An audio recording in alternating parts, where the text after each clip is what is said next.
दोस्तों नमस्कार, मैं जॉनी लीवर। आजकल YouTube पर हमारे मुकेश शर्मा जी एक बेहतरीन प्रोग्राम दे रहे हैं। उसमें छोटी छोटी कहानियां होती हैं, बेहतरीन कहानियों के साथ जबरदस्त message, mind blowing. Mukesh ji आप बड़ा अच्छा कर रहे हैं, प्लीज इसको कंटिन्यू कीजिए। लोगों को बहुत मजा आएगा, मैंने तो बहुत एंजॉय किया।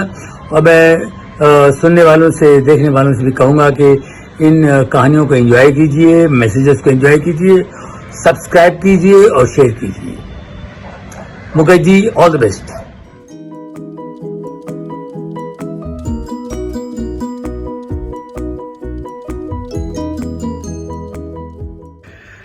एक बार पुनः आप सबका हार्दिक अभिनंदन अनोखे अंदाज से बयां की जा रही कहानियों के इस मंच पर। आज की कहानी को सुनाने की प्रेरणा मिली है NMIMS यूनिवर्सिटी के कुलपति श्री रमेश भट्ट जी के आर्टिकल एजुकेटर्स गुड कर्मा, जो हाल ही में बिजनेस वर्ल्ड एजुकेशन में प्रकाशित हुआ था। धन्यवाद भट्ट सर, जो आपने अपने आर्टिकल को मेरे साथ साझा किया। कहानी का नाम है रोटी का महत्व।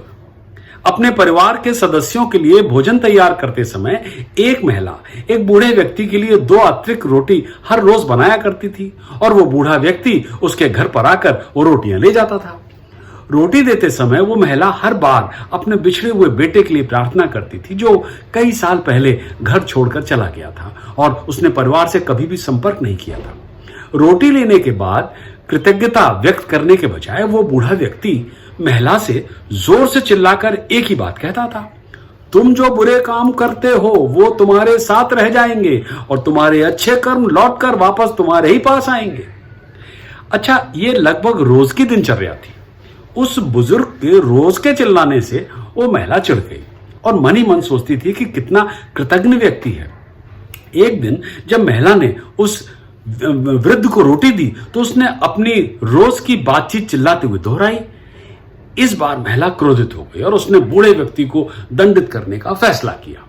अगले दिन उसने रोटी में न जाने क्यों जहर भर दिया।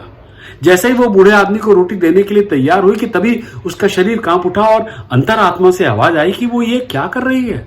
और उसने फौरन रोटियां फेंकी और ताजी रोटियां बनाई और हमेशा की तरह बूढ़े ने वो रोटियां ली और फिर चिल्लाया, जो बुरे काम तुम करोगे वो तुम्हारे साथ रह जाएंगे और तुम्हारे अच्छे कर्म लौटकर वापस तुम्हारे ही पास आएंगे। महिला ने उसकी बातों को अनसुना कर दिया और अपने बेटे की सकुशल वापसी की प्रार्थना की। फिर वो दैनिक कार्यों में व्यस्त हो गई और वृद्ध को भूल गई। उस दिन दोपहर में फटे कपड़ों में, कमजोर और बिखरे बाल और भयानक सा रूप दिखने वाला एक व्यक्ति उसने आकर महिला के घर का दरवाजा खटखटाया। वो उसका बेटा था। बेटे को इस हालत में देखकर महिला हैरान रह गई।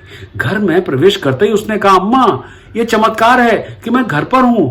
जब मैं शहर से बाहर पहुंचा तो कुछ मील दूर मैं भूख से व्याकुल होकर गिर पड़ा। मैं मर गया होता, लेकिन फिर मैंने देखा कि एक बूढ़ा आदमी पास से गुजर रहा था और मैंने उससे कुछ खाने के लिए भीख मांगी। उसने मुझे 2 रोटियां दी और कहा, ये वही है जो मैं हर दिन खाता हूं। आज तुम्हारी जरूरत मुझसे ज्यादा है, मैं तुम्हें रोटियां दे रहा हूं। और फिर उसने वो शब्द बोले, जो बुरे काम तुम करते हो वो तुम्हारे साथ ही रह जाएंगे और तुम्हारे अच्छे कर्म लौटकर वापस तुम्हारे ही पास आएंगे। यह सुनकर महिला लगभग होश खो बैठी कि उसने सुबह जहरीली रोटियां बनाने की योजना कैसे बनाई। अगर उसने उन्हें फेंका नहीं होता तो उसके बेटे की जान चली जाती। तब उसे उन शब्दों के महत्व का एहसास हुआ। कहानी खत्म। आइए देखें क्या सबक सीखा हमने इस कहानी से। लेकिन मैं एक बार फिर ये बात बता दूं और याद दिला दूं कि आज की कहानी का सबक का श्रेय ये भी NMIMS यूनिवर्सिटी के कुलपति रमेश भट्ट जी को ही जाता है। कहानी ने उन्हें एक शिक्षक के रूप में अपनी भूमिका पर चिंतन करने के लिए प्रेरित किया। उन्होंने महसूस किया कि एक शिक्षक की भूमिका कुछ हद तक महिला के समान है, सीखना, बनाना और साझा करना। छात्रों के साथ हमारा ज्ञान बांटना रोटी बांटने जैसा है। यदि हम गलत ज्ञान और जहरीली सोच और अनैतिक विचार साझा करेंगे तो समाज की बुराई हमारे ही पास वापस आएगी। यदि हम अच्छे ज्ञान का साझा करने में विफल रहते हैं, सही कौशल और दक्षता विकसित नहीं करते हैं और अपने छात्रों को सकारात्मक दृष्टिकोण विकसित करने में हम मदद नहीं करते हैं, तो हमारे कर्मों का फल समाज और हमारे लिए अच्छा नहीं होगा। कहानी में महिला की तरह एक शिक्षक को अपने आप से सवाल पूछने की जरूरत है कि मैं ये क्या कर रहा हूं, मैं ये जहर क्यों दे रहा हूं। हमें आत्मनिरीक्षण करने की आवश्यकता है। धन्यवाद रमेश भट्ट जी आपकी सोच का।